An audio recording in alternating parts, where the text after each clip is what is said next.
Problem ఎక్కడుందో చెప్పనా? Thinking, over thinking. ఇది నిజం. ఏదైనా ఒకటి వింటే చాలు తెగ ఆలోచిస్తుంది, దాని మీదే మనసంతా ఉంటుంది. ఉండదా? అంజనం వేయించి అడిగినా అశ్విన్ జాడు తెలియలేదంటే దాన్ని ఎలా అర్థం చేసుకోవాలి? అంజనం అంటే అంత పవర్ఫుల్లా? అవునే, చాలా పవర్ఫుల్.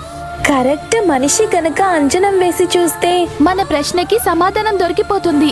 పోవే, నువ్వు కూడా దీనిలాగా. అదేంటది?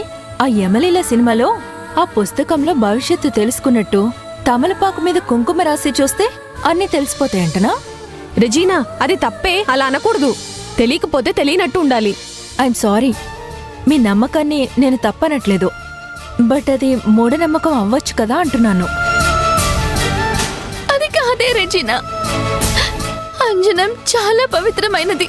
అయితే ఏమంటావ్? అశ్విన్ ఏ దిక్కునున్నాడో కూడా అంజనంలో కనపడలేదు అంటావు. అంటే అందులో కనిపించలేనంత మాత్రాన అశ్విన్ లేనట్టేనా? ఇక తను రానట్టేనా? ఆనంది, అలా ఏం జరగదే. అశ్విన్ వస్తాడే. అశ్విన్ అన్న చాలా మంచోడు, తనకేం కాదానంది. మీరు ఒకరి తర్వాత ఒకరు పదే పదే అశ్విన్కి ఏం కాదు అని చెప్తున్నా నాకెందుకు భయంగా ఉంది. ఎంతో ధైర్యంగా ఉండే నువ్వు ఎంతలా భయపడడం ఏంటి?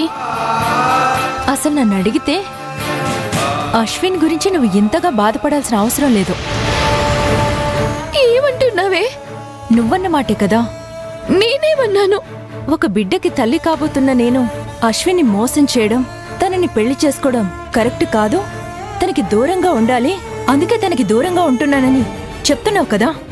చెప్తే అలాంటప్పుడు అశ్విన్ తిరిగొస్తే నీకేంటి, రాకపోతే నీకేంటి? ఎంత దారుణంగా మాట్లాడుతున్నావో నువ్వు.